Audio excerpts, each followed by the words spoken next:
রিফাত হোসেন আপনি লিখেছেন, শহীদ মিনারে বা কোনো স্মৃতিস্তম্ভে মোমবাতি প্রজ্বলন সম্পর্কে ইসলাম কি বলে, এই বিষয়ে জানাবেন দয়া করে। ইসলামে দাড়ির গুরুত্ব কেমন, বিপদ থেকে বাঁচার জন্য দাড়ি চেঁচে ফেলা যাবে কিনা।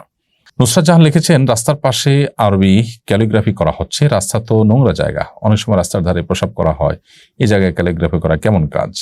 হাবিব আপনি লিখেছেন, আমি ভারত থেকে জানতে চাই, আমাদের দেশে মিডিয়া বলছে আপনাদের ওখানে নাকি হিন্দুদের উপর অত্যাচার করা হচ্ছে, এটা কতটুকু সত্য? অমুসলিম অধিকার সম্পর্কে ইসলামের নির্দেশনা কি?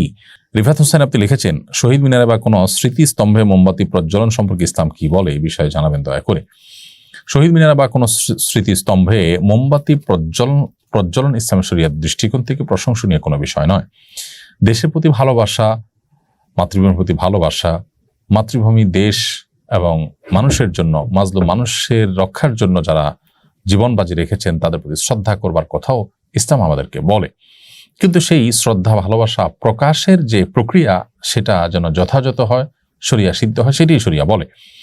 এমন কোনো কাজ যে কাজের আসলে বৈজ্ঞানিক কোনো ভিত্তি নেই, ধর্মীয় কোনো ভিত্তি নেই, সেটা কোনো অবস্থাতে আসলে গ্রহণযোগ্য হতে পারে না। ধরুন, কিছু মানুষ মারা গেছে, তাদেরকে স্মরণ করে আমরা একটা শহীদ মিনার তৈরি করলাম। সেই শহীদ মিনারে আমরা যদি মোমবাতি দেই, হাজার হাজার টাকা, লাখ লাখ টাকা খরচ করে ফুল রাখি, তাতে মৃত মানুষদের কোনো উপকারে আসবে না। এটি না বৈজ্ঞানিকভাবে তার কোনো উপকার আসার কোনো সুযোগ আছে, না ধর্মীয় দৃষ্টিকোণ থেকে উপকার আসার সুযোগ আছে। বরং এই টাকা দিয়ে যদি আমি গরিব দুঃখীদেরকে দান করি আর সওয়াবের বিষয়টি আমি তাদের জন্য সওয়াবের নিয়ত করি যে তাদের তরফ থেকে দান করছি, তাহলে ধর্মীয় দৃষ্টিকোণ থেকে এটি তারা আল্লাহর কাছে সওয়াব পাবেন ইনশাআল্লাহ।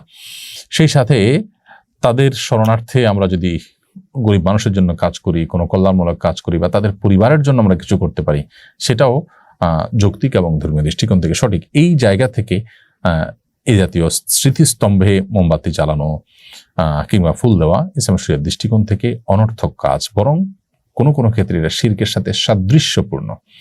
কেউ এখানে পুজো করতে চায় না, পূজার নিয়ত করে না, সেজন্য এটা হয়তো সরাসরি শিরক হবে না, কিন্তু শিরকের যে আয়োজন, যেখানে মোমবাতি, ফুল এগুলো থাকে, মুশরিকরা, হিন্দুরা, যারা শিরকে লিপ্ত তারা যেরকম করেন, এখানে অনেকটা তার সাথে সাদৃশ্য হয়। তারা প্রতিমার সামনে দেন, এখানে আমরা একটা স্তম্ভ তৈরি করে স্তম্ভের সামনে দিচ্ছি, ব্যাপারটা অনেকটা কাছাকাছি।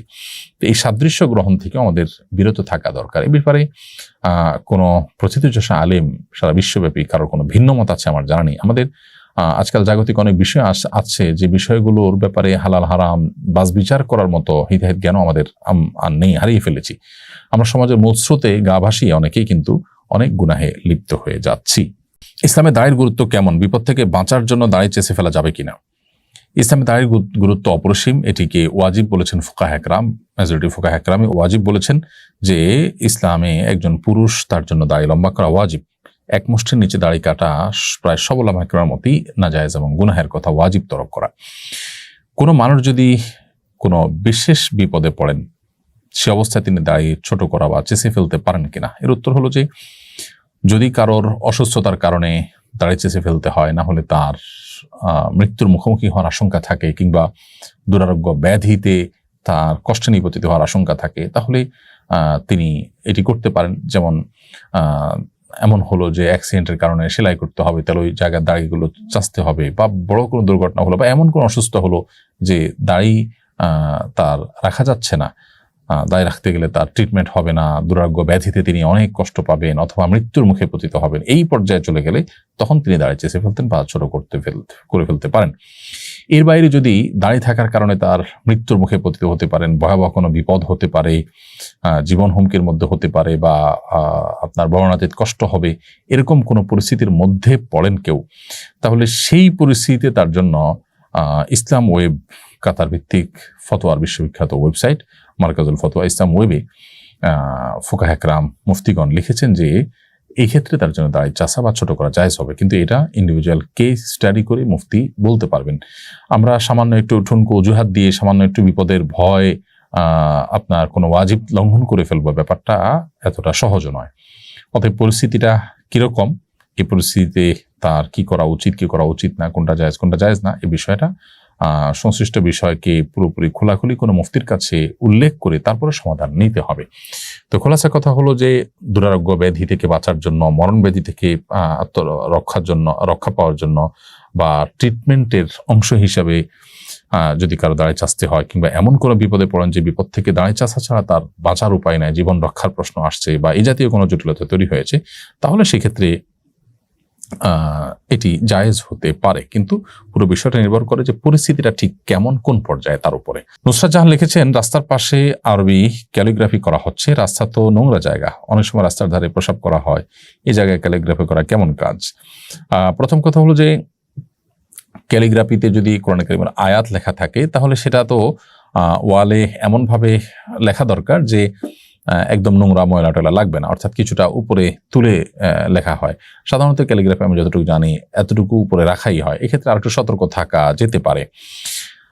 আর এর বাইরে সাধারণ যে ক্যালিগ্রাফি আছে যেগুলোতে আসলে আপনার কোরআন কারীমের আয়াত নেই, অন্য ভালো কথা আছে, আরবি থাকলেই যে কোনো আয়াত হবে তা নয়, তাহলে সেক্ষেত্রে সেটা র্যান্ডমলি যে কোনোভাবে দেওয়া যেতে পারে। কোরআনের আয়াত যদি থাকে, আল্লাহর নাম যদি উল্লেখ থাকে, তাহলে সেটা যেন অপমানজনকভাবে ব্যবহার না হয় সেদিকটা খেয়াল রাখতে হবে। এখন কথা হলো যে সচরাচর আমাদের দেশের সব ওয়ালগুলোতেই কি মানুষ পেশাব করে বা কোনো প্রাণী পেশাব করে, কিংবা সব জায়গাতে ময়লা হয়? আমার মনে হয় সেটা না। বিশেষ করে বিশ্ববিদ্যালয়, কলেজ, মাদ্রাসা এর যে ওয়ালগুলো আছে অভ্যন্তরে, ক্যাম্পাসের ভেতরে, এগুলোতে আসলে কেউ পেশাব সচরাচর করে না। তারপরও কোনো প্রাণীর দ্বারা সেটি কোনো অপমান হতে পারে, সেই জায়গা থেকে কিছুটা উপরে তুলে ক্যালিগ্রাফি করা যেতে পারে। মৌলিকভাবে ক্যালিগ্রাফি করাতে দোষের কিছু নেই। হাবিব, আপনি লিখেছেন, আমি ভারত থেকে জানতে চাই, আমাদের দেশে মিডিয়া বলছে আপনাদের ওখানে নাকি হিন্দুদের উপর অত্যাচার করা হচ্ছে, এটা কতটুকু সত্য? অমুসলিম অধিকার সম্পর্কে ইসলামের নির্দেশনা কি? ভাই হাবিব, আপনাদের দেশ থেকে অর্থাৎ ভারত থেকে আপনারা যে মিডিয়ার প্রচার প্রচারণা দেখতে পাচ্ছেন, আমরা দুঃখজনক হলেও সত্য বলতে চাই আপনাদেরকে যে এটা একরকম মিথ্যাচার হচ্ছে। আমাদের দেশে, আমাদের আশেপাশে যে হিন্দু ভাই বোনরা আছেন তারা ভালো আছেন, নিরাপদে আছেন।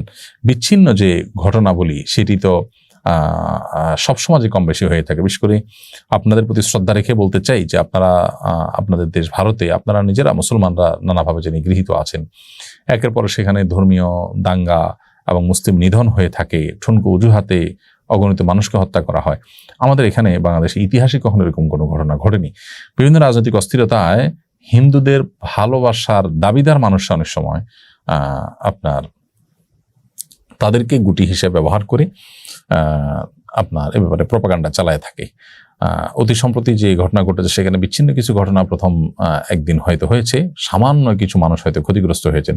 উল্লেখযোগ্য যে ক্ষতি, মানুষের হতাহত হওয়া, ধর্মীয় দাঙ্গা হওয়া, বহু মন্দির ভেঙে ফেলা, এরকম কোনো ঘটনা আসলে এখানে ঘটেনি। আমরা চাক্ষুষ প্রমাণ। কিছু মানুষের ঘর বাড়িতে কেউ আঘাত করেছে দুষ্ট চক্র, সেটা তো আসলে অনেক মুসলমানের বাড়িতে আঘাত করা হয়েছে। সেটা হিন্দু হিসাবে যতটা হয়েছে তার চাইতে বেশি সরকার দলীয় বিগত সরকারের অনুসারী হিসেবে হয়েছে। বিগত সরকার অনুসারী হিসেবে বহু আওয়ামী লীগের নেতার ঘর বাড়িতে আঘাত করা হয়েছে এবং তাদের ঘর বাড়ি ভাঙচুর করা হয়েছে, লুটপাট করা হয়েছে। তো তারা তো মুসলমান ছিলেন, বিধায় এইটাকে সাম্প্রদায়িক কোনো ঘটনা হিসাবে আখ্যায়িত করা একেবারে ভুল এবং একরকম অবিচার মুসলমানদের প্রতি। আবরার ফাহাদের হত্যাকারীদের কয়েকজন জেলে জসিমউদ্দিন রহমানের সাথে ছিলেন, তারা সবাই কোরআন কারীমের হাফেজ হয়ে গেছেন। তারা এখন ধার্মিক হওয়ার কারণে তাদের কৃত অপরাধের শাস্তি থেকে কি তারা ক্ষমা পেয়ে যাবে? শরিয়ার বিধান কি এক্ষেত্রে?